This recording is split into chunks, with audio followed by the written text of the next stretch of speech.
co-founder of Justice for Fallujah, Caputi.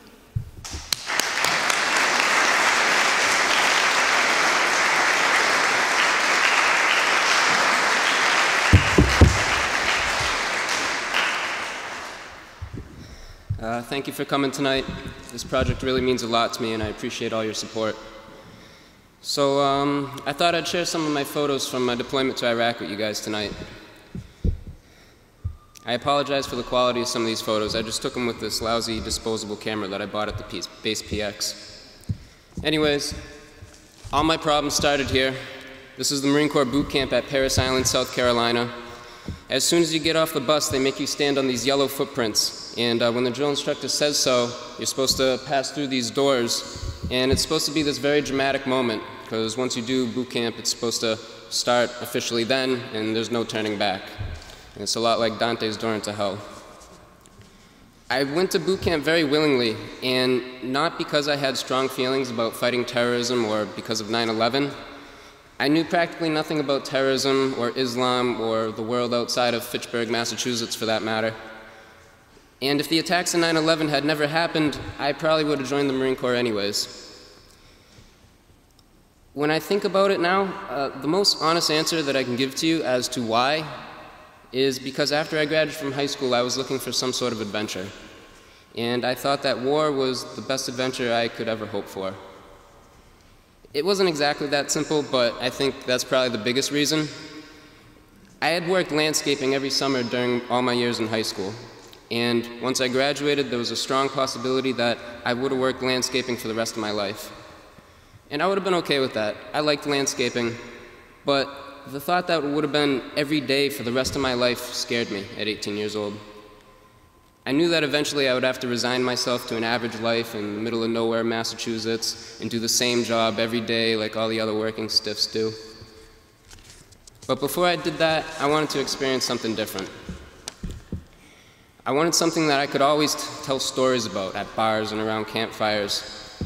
After the Marine Corps, I probably would have went home and planted flower beds and mowed lawns for the rest of my life, but at least I would have had a story to tell, and that would have been enough for me. And then there's all the stuff that the recruiters promise you, like the Montgomery GI Bill, the guaranteed paycheck on the 1st and the 15th of every month, all the respect that you'll get. My recruiter gave me this big spiel about how employers would always hire me first because I was a Marine, and all the money I would make on deployments, and how everyone would look up to me, and women would be all over me. Of course, all these things definitely influenced my decision too. Something interesting happened to me at the end of boot camp, though. We were at the end of our last big test as recruits. It's called the Crucible, and it's basically a 3-day field op with very little sleep and very little food, at the end of which your platoon is supposed to sit down with your drill instructor, and he drops the act for a while, and you're supposed to have a talk with him, man to man, about the Marine Corps. So we all found this little clearing, and my platoon sat in a circle with my drill instructor at one end, and he asked us all why we joined the Marine Corps. And we went around the circle one at a time, and everyone gave all the textbook answers. 9/11, to fight terrorism, to protect the American way, and so on and so forth. When it was my turn, without even really thinking about what I was saying, I basically just recited the sales pitch that the recruiter gave to me. I told him that I needed a way to pay for college, that I wanted the life experience, the benefits, and so on. And then my drill instructor said to me, "Oh, so you're one of them. You're one of those that thinks only about what the Marine Corps can do for them. Recruit, you're going to have a hard time in my Marine Corps," something like that. I was a bit taken back seeing how all I did was recite my recruiter's talking points. I didn't realize that this is the point in training where you have to stop being honest about why you joined.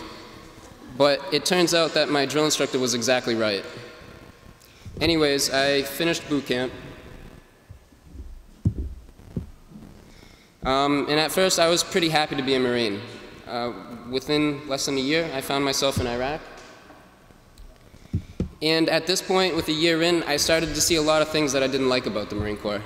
I hated the hazing that we had to go through as new Marines. I hated the ego that goes along with, a rank structure. But I actually kind of liked the infantry. In fact, in my mixed-up 19-year-old mind, I thought it was pretty romantic. I was under no illusions about our mission. I didn't believe for a second that I was in Iraq to help Iraqis. I knew perfectly well that this was all about oil. But at the same time, I saw myself as being some sort of burden bearer for American society. And I liked the idea of being expendable. And I kind of liked walking around with guns. Plus, when in civilian life would I have ever had an opportunity to see places like this? We started our deployment in western Iraq, way out in the desert. We were at a base called Camp al-Assad, and we spent most of our time driving KBR contractors back and forth between our base and the Haditha hydroelectric dam. It seemed pretty obvious to me that I was in Iraq to support KBR on their mission, but I didn't mind that at all. Iraq was turning out to be everything I hoped it would be. I was in this beautiful corner of the world where nobody in my hometown had ever been or would ever go, and the best thing about it was a little dangerous. After a couple months, we moved to Camp Fallujah, and we started running missions in the villages outside of Fallujah. This was around July of 2004. The area that we were in along the Euphrates River was the most beautiful place I'd ever been to in my whole life. And the best part about this was I had taken a 2-week Arabic course before we deployed, and my chain of command actually believed that I could speak a moderate amount of Arabic. And they would send me out into villages with one other Marine who took the same course. Neither one of us could say more than, "Hi, how are you?" in Arabic, and we were supposed to gather intel. It was probably the greatest experience of my life, though. It was really great being able to go out to these villages and hang out with Iraqis and just, say the little phrases that they taught us how to say. I could tell that the Iraqis were afraid of us, but they always brought us bread and they brought us tea, and they really treated us well.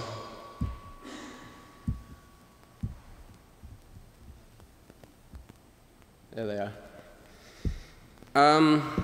But when my unit started searching people's houses and arresting people, in some cases very whimsically, things began to change. I could see that we were making Iraqis' lives very difficult, but no one in my unit could figure out why they didn't want to cooperate with us. We got into our first firefight in August after someone in my unit stepped on an IED and got his leg blown off. His name was Bagarella, and he was from Massachusetts too. After that firefight, the villagers accused us of shooting 3 civilians. I don't know whether it was true or not, but I know we did absolutely nothing to find out. We just got in our Humvees and drove away. At this point, things started to really change for me. On one hand, I knew we weren't in Iraq to help Iraqis, but I never actually thought we would kill innocent people. I was beginning to see that collateral damage and killing innocents means the same thing. And part of me understood that I had become something that I never wanted to be. My grandmother was a Native American, and as a kid I always hated soldiers that helped wipe Native Americans from this continent.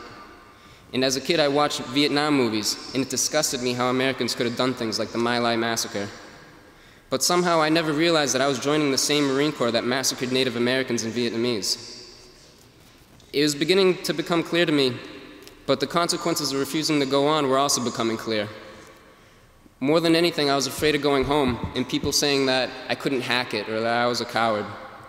And I'm really ashamed to say that what was holding me back from doing what I knew was right was that I was afraid people would call me names. It's actually worse than that, though, because part of me was still blinded by the glory around the corner. I convinced myself that if I could just not think about the people that we were arresting on a whim and the people that we were shooting and harassing and finish my deployment, I could go home and everyone would think that I was a hero, and then everything would be all right. So I turned my brain off and I just went through the motions, and I tried not to think about what we were doing. When my battalion was selected for the second assault of Fallujah, I didn't give it much thought. When they told us that all the civilians had left the city, I didn't think about what that meant. I listened to everyone around me who was talking about how great this was going to be, how we were going to make history, and how people back home, they were going to go throw parades for us when we came back. And I never really thought about that much either.